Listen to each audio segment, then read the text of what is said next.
Hi guys, LordOfPondtail here with another video for Rise of Empires, Ice and Fire. And in the last 24 hours, we've all had an update to the game.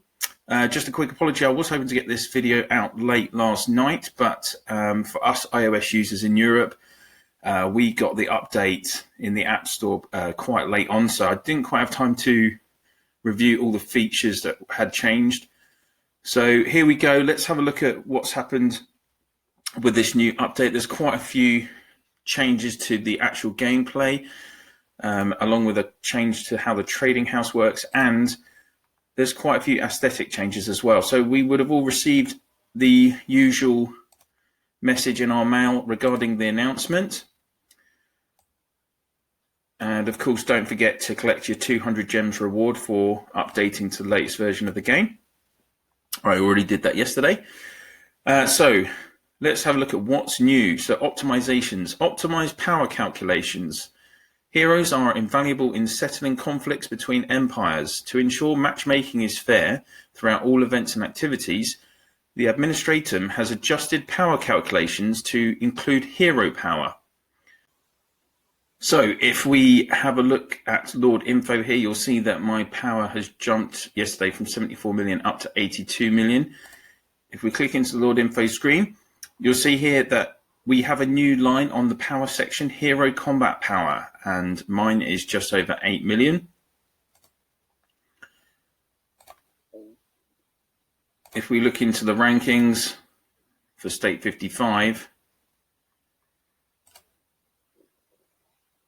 yeah, so that's for some players that's had a significant change to their rankings. Johnson's got a very strong set of heroes in his account, and he's jumped quite significantly up to third with around nearly 76 million power. So that's probably going to shift some of the power rankings in your states. Now let's have a look at what's up next on the announcement. So number 2 is troop attribute optimization. To further increase each lord's plundering abilities, we've increased marching speed and capacity for some troops. So let's head on over to the stable and have a look at what that's done.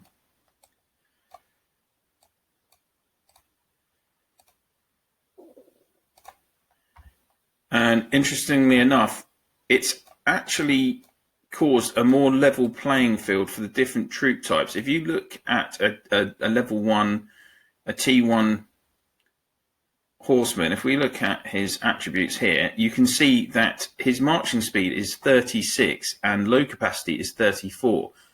Now, if you compare that to a T9,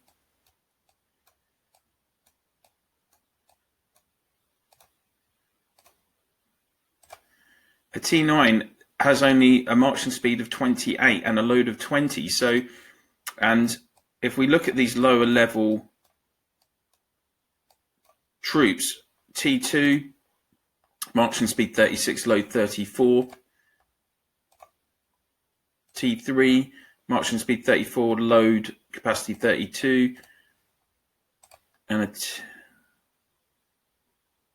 marching speed 34, load 29. So it looks to me that the developers are trying to make it a more level playing field for lower, if you're just starting out and you've got lower level troops.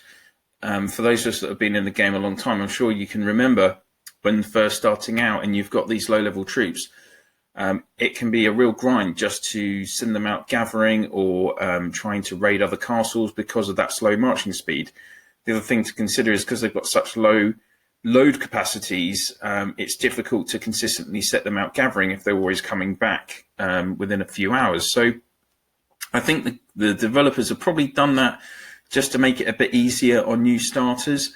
Obviously, for those of us that do have T8, T9 troops, we're going to have, you should have developed your research and also your gear to give you extra buffs on your marching speed and load capacity anyway. So I think that's probably a good development for players, particularly new players. It's going to encourage people to stay in the game if they're able to develop their castles a little bit easier when they first start out. Let's have a look at the next point on the announcement. Combat injury mechanics optimization. Troops are undoubtedly the main force in battles to provide a better experience for our lords. We have added a new lightly injured status to combat injury mechanics. Lightly wounded troops cannot fight, but they will immediately recover when returned to the castle. Now, I haven't had any battles before recording this video, so I don't know the specifics of how this is going to work. But if I kind of read into what they're saying correctly, it appears that obviously you're not going to have all your troops heavily wounded and going to the first aid tents. So potentially that is going to be a benefit to us, guys, I would think, because if you've got less troops going to the tents, then you are less likely to hit that medical tent capacity and start losing troops if you're battling or raiding. And if you've got some troops that aren't going there and they're just actually returning to your castle and can be used again, you're going to be saving on resources and gold because you won't have to heal them in the tent. So it's going to be interesting to see how big a percentage of lightly wounded troops you have during battles, and we'll just have to see how that plays out in the coming days. Obviously, we've got KE Kill Event on Saturday, so it won't be long before we see. And maybe you could, have a trial fight with a farm or a friend in state in another alliance, just to check that out if you wanted to do that today. Point 4. Trading house function optimization. Added function, use item to refresh the trading house for more resources. Reduce the time between each balloon visit. Now, on the left, so I'm in my main LordOfPondtail account on the left screen here, and at the moment, I don't actually have a balloon at my trading house. But on the right here in Pond Farm 3, I do. So just one thing to note firstly, so if we click on the trading house in my main, there's no option to call a balloon anymore, guys. That the developers have removed that. And if we go into the benefits center and check daily supply, the 2 free balloons that you get every day have been removed from daily supply. So the developers have completely removed that function from the game. So let's have a look at the trading house details, see if there's any changes there. So this is interesting. Quantity 16, balloon arrival delay decrease, minutes 990. So let's click on more information. So it appears they've changed. Obviously, previously, as you leveled up, you were able to exchange more gold, up to 1.25 million, plus any gold from skills that you had for the heroes. So let's just have a look into the trading house here. So I do have the option to trade. Okay, interesting. So it appears we've got 4 separate sections now for trading in the trading house. So there's a gold line, resources, speed up, and then other. Let's have a look in info. Trading house intro. The initial stay is 3 hours for trading balloons. So again, that's a longer stay than previously. They used to, if you had a visiting trading balloon, it would only stay for an hour. And the delay is 21 hours. You can reduce the delay and increase stay time via upgrading buildings, tech, and hero skills. Balloon cooldown resets daily at reset time on the game time. And upgrade trading house to unlock more stock slots. Okay, stock slots. So my trading house in Pond Farm 3 is level 14. So that's why I've got the 12 slots available. And then at level 16, it increases to 14 slots. And then at level 19, it increases to 16 slots. And then the only benefit from going between level 19 to level 25 is that the balloon delay decreases by 150 minutes. So 990 minutes, that's about 16 hours. So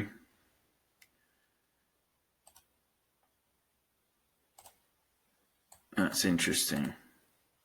I guess that's going to be then only a few hours between. If you do get to level 25, then maybe the balloon does come back within 5 or 6 hours potentially. Yeah, because if there's a 21-hour cooldown on it. So you might be getting the balloon visit a couple of times a day then if you're up to level 25. Let's have a look at what's happened in terms of what you can trade. So on the gold line, on these, I do have these 4 slots unlocked at the lower level, at level 14. And so we've got 750k of gold with a 30% discount, and you're allowed to exchange that for charcoal.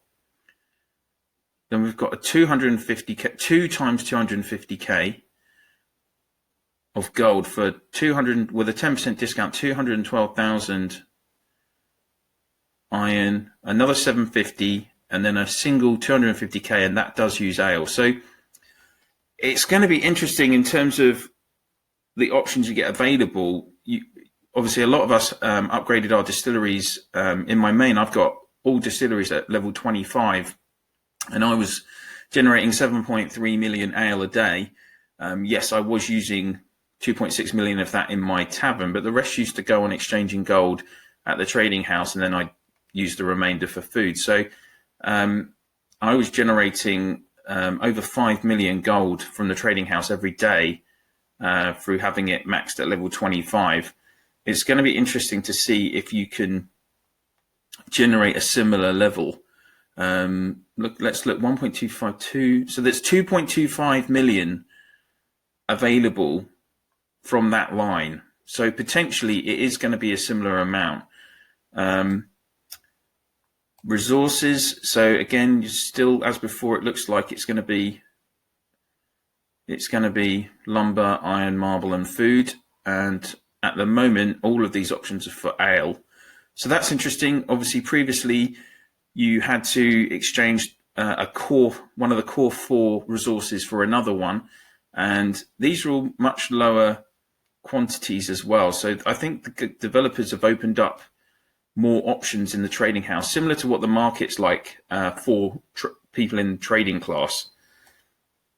Then we actually have a speed up line. So these used to be appear randomly as everything else did, and I presume that it's still going to be all 3 types of speed ups available. Oh, this is interesting. So diamonds, these bottom 3 here are asking for diamonds, and it looks like as well you might have to exchange diamonds for some of these items in the trading house. Again, similar to what you do in the market. For me, that's not a great option. I mean, with what I'm doing, having the VIP store, I'm using all my diamonds on super recruitment tickets. More advanced players are also going to be using their diamonds on advancing their gear. And for lower level players, I think you're going to be using your diamonds to upgrade now on some key buildings that need a lot of resources. So I probably wouldn't suggest using your diamonds at the trading house if you can avoid it. And as you can see here, I've only got the 2 slots open in speed up, and then the next 2 are going to be unlocked at level 16. So it looks like the last 2 slots to unlock will be these ones in other at level 19. And we've got some stationing plans here, 60 for 510 diamonds, and then 40 alloy barrels for 270 diamonds. Again, I'm not going to be, that wouldn't be a priority for me, though it says that's a 50% discount. So that's pretty good, 50%. So let's have a look at the top here as well. So remaining refresh, 2 of 2, and balloon countdown, 2 hours, 47 minutes. So I'm just going to take these resources for the ale, because obviously this account is a farm account. I can take those resources, and I don't have any charcoal.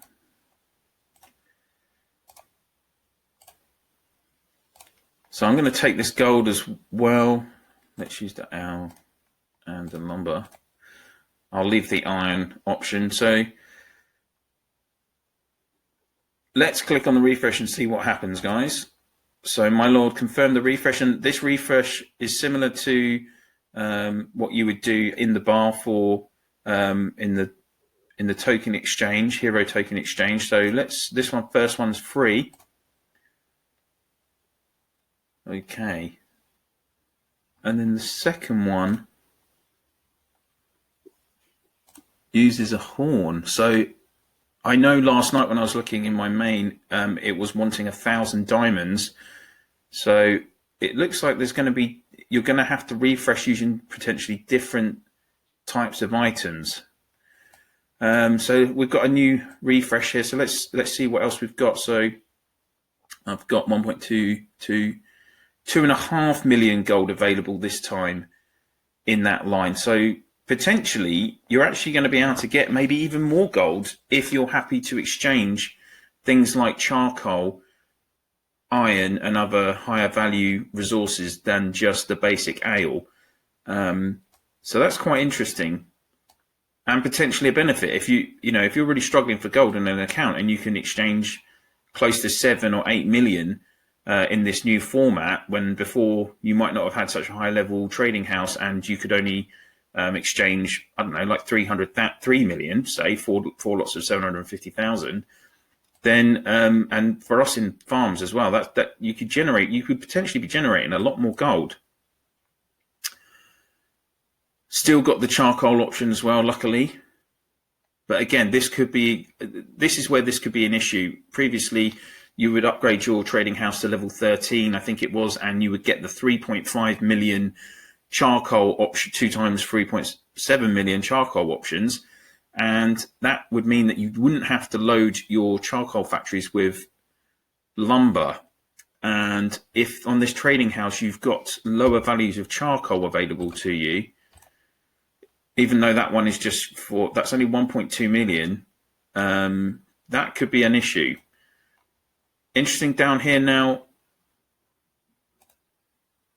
I've got an epic wanderer chest for 14.9 million charcoal. So that's interesting. Previously, again, for instance, you would, I think you unlocked epic chests at level 20 on the trading house, and I know that it used to vary between 1 item all the way up to 5 chests, and 5 chests would cost 50 million resources. I even saw one the other day for 50 million iron, which, let's be honest, people aren't going to use. And when I was checking last night as well, I had a green chest and even just a grey material chest available for much lower quantities of resources. So again, I think the developers are trying to make it a more even playing field for all players, what's available in the trading house. I mean, if you're at a lower level and you're just trying to generate maybe green or purple material, green, purple or blue materials, then getting a green chest in the trading house might be of benefit to you. For us higher level players, that's probably, if you're not going to get epic chests regularly in the trading house now, then that's not going to be a benefit to us. So these changes are going to have different effects for different players depending on what level you are. So let's come out of trading house, and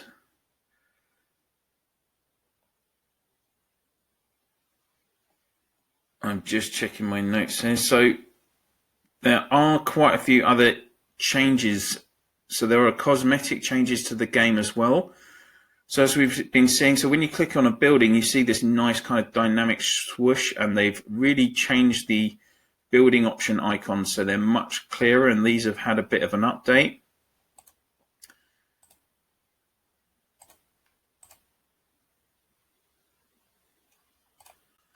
Something else interesting, so if we look here on my main, the daily tasks, let's go to main tasks. So there are, yesterday I only had to build 1 white dragon there, so they've actually put in some new tasks into the main quest as well. So these: heal 5,000 troops, craft 1 green or above equipment. Okay, well that won't be hard. So it looks like they've kind of expanded on that. And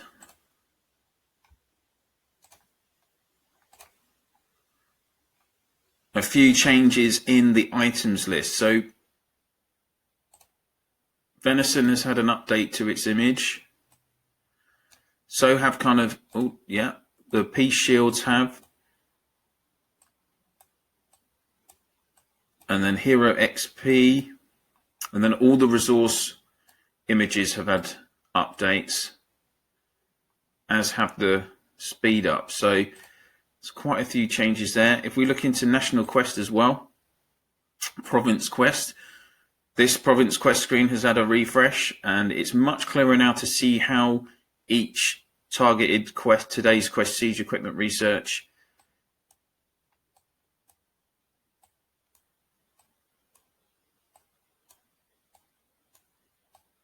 so it shows the progress for getting these bonuses, bonus XP from the quests that you do. And there's an additional line here as well. Let's see.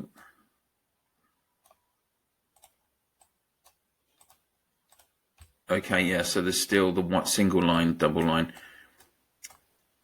It says trade test, interesting. And then the mission, the joint missions, again, that layout has just changed a little bit. I think it's all kind of a little bit, all of these changes look at, you know, they look, all the details look a bit more crisp and nicer on the screens. I mean, I'm playing on an emulator on a laptop, and it looks nice. If we look at this is all been smartened up a bit, I think.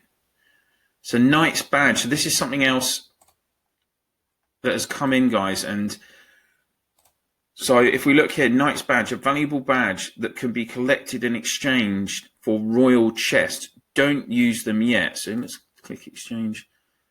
So there's a royal chest, what that looks like, an egg chest, so Easter egg chest.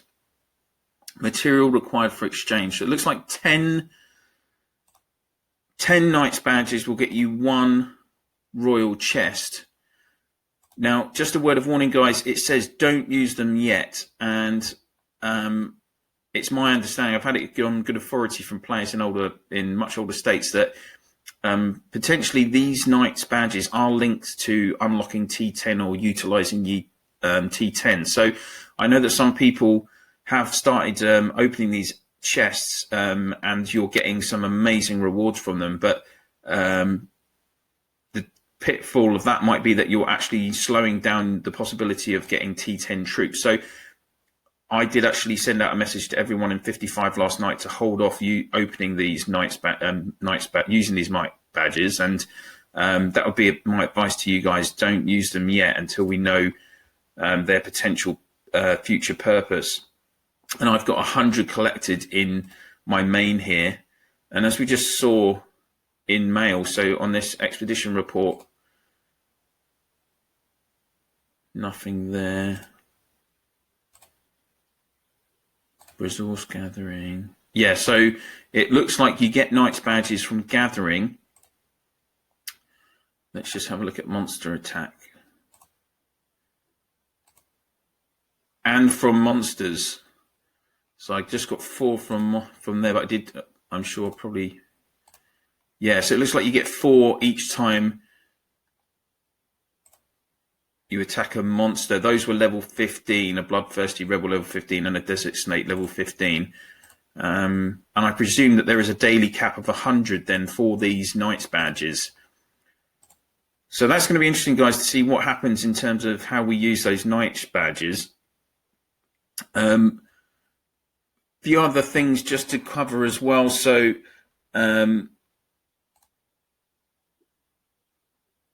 the salary screen, again, has had a little refresh here, just to neaten it up.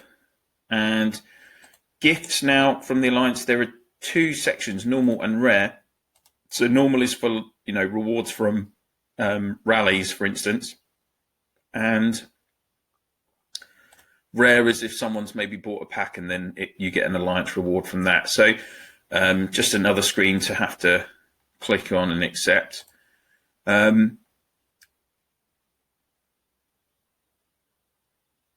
else have we got? Oh, yes. So something else of interest is in our fortresses. So yesterday I was raiding my farm. I raided my farms last night before going to bed, and to get some more gold. And interestingly enough, when I hit the farm, and then most of you will know, if you hit your farm 3 or 4 times, depending on how strong your troop legion is, you're going to need to go to the fortress, click defense, and then it gives you the option to restore 600 durability on your fortification value. So most players, if you're hitting a farm multiple times, you're going to have to switch into the farm and reset the durability. Now, in the past, you used to be able to do that immediately. So just something to note is that there is now a 30-second cooldown on restoring durability. Now, if you're just raiding farms, the impact that's going to have is that obviously it's going to take a little bit longer to raid your farms, because you have to wait 30 seconds to hit the second 600 restore on the durability. But an impact for people that are playing Reign of Chaos, one tactic that people use is that they will make a farm a guardian, and they'll launch destroyer shouts from a farm, and as players are raiding the farm to try and zero it, they would always if they would save up diamonds on the farm, and then they would use them here to restore the fortification quickly while everyone's hitting them. Now, if you've got a 30-second cooldown on the restoration, I'm pretty sure most alliances will have enough active players to hit a farm and zero it, and that's going to stop the destroyer shout. So this change is going to have an impact on how players play Reign of Chaos for sure. The other thing I noted was that